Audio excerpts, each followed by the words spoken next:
Hello दोस्तों। तो आज मैं आपको पंच भिक्षु की कहानी सुनाऊंगी। किसी गांव में एक साहूकार था। उसके एक बेटा और बहू थी। साहूकार की बहू बहुत ही संस्कारी, आदर्श और पतिव्रता स्त्री थी। पूरे घर का काम अच्छे से संभाल लेती थी। वो बहुत सुंदर भी थी। बहू ने नियम ले रखा था कि वो किसी भी पुरुष के सामने नहीं जाती थी। पुण्य कर्मों में, पूजा पाठ, दान सेवा में उसकी रुचि थी। हर वर्ष कार्तिक स्नान व्रत जरूर करती थी।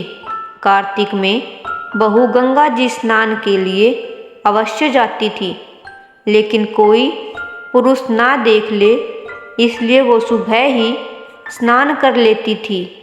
एक बार कार्तिक माह में उस नगर के राजा के बेटे ने भी कार्तिक स्नान का विचार किया।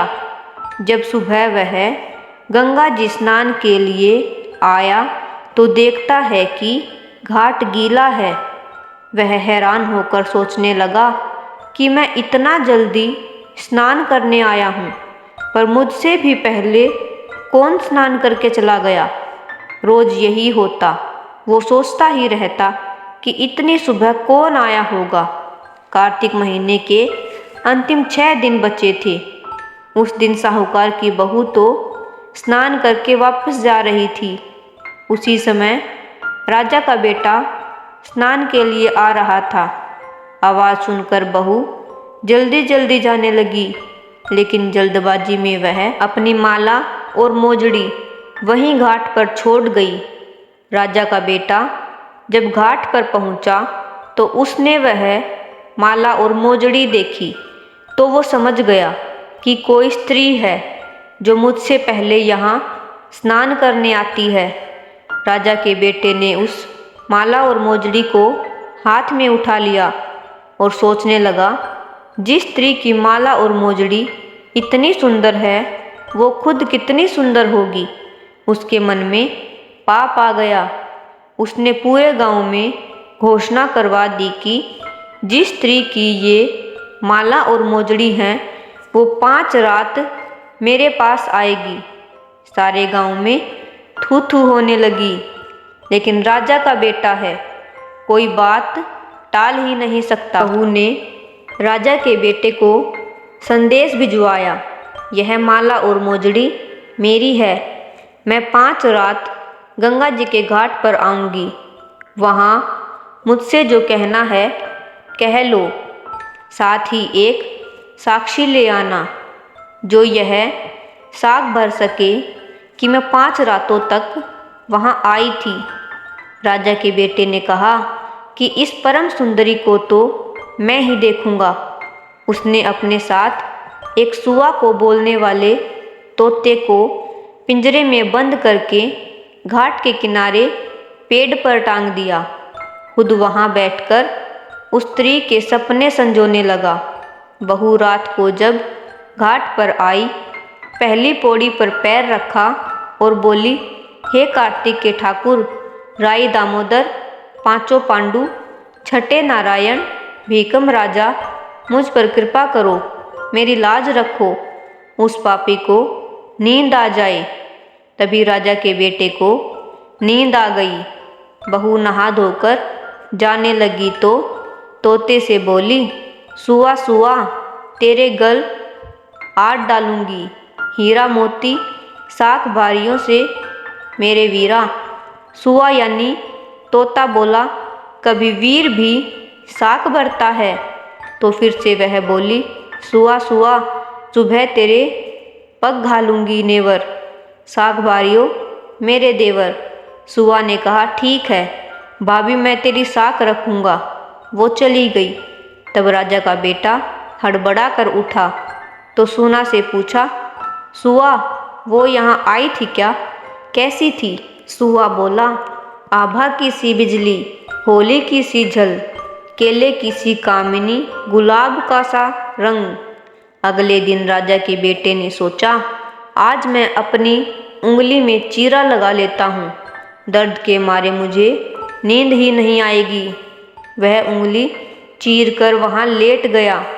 बहू आई और उसी तरह प्रार्थना करने लगी और राजकुमार को फिर से नींद आ गई। वो स्नान करके फिर चली गई। राजकुमार ने फिर तोते से पूछा। तोते ने वही सारी बात दोहरा दी। अगले दिन राजकुमार आंखों में मिर्ची डालकर बैठ गया। बहू आई और उसी तरह प्रार्थना करने लगी। भगवान के प्रभाव से राजकुमार को फिर से नींद आ गई। जब वह चली गई तब राजकुमार उठा और फिर से तोते से पूछा। तोते ने वही सारी बातें उसे बता दी। राजकुमार अगले दिन बिना बिस्तर के बैठा कि बिस्तर की गर्मी से मुझे नींद आ जाती है। बहू आई और प्रार्थना करी। सुबह स्नान करके फिर से चली गई। राजकुमार उठा, तोते से पूछा तो तोते ने फिर से वही बातें दोहरा दी। अगले दिन राजकुमार अंगीठी जलाकर बैठ गया। साहूकार की बहू आई, प्रार्थना करी। भगवान 4 रातें तो निकाल दी, अब यह अंतिम रात है, इसे और निकाल दो। भगवान ने फिर उसकी बात रखी और राजकुमार को फिर से नींद आ गई।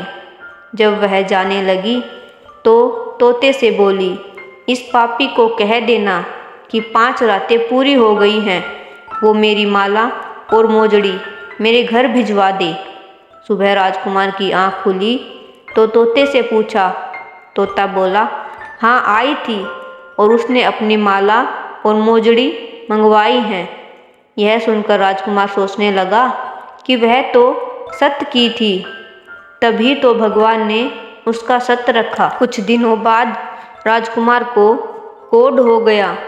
राजा ने ब्राह्मणों को बुलवाकर पूछा, मेरे बेटे का शरीर क्यों जल रहा है?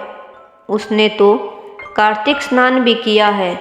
तब ब्राह्मणों ने बताया कि इसने पतिव्रता स्त्री पर बुरी नज़र डाली, इसलिए ऐसा हुआ है।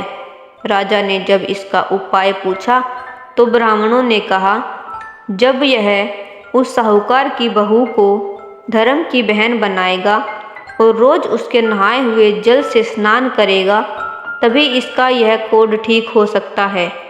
राजा माला और मोजड़ी लेकर साहूकार के घर गया और बोला, यह माला आपकी बहू की है और आपकी बहू के नहाए हुए जल से मेरे बेटे को नहला दो।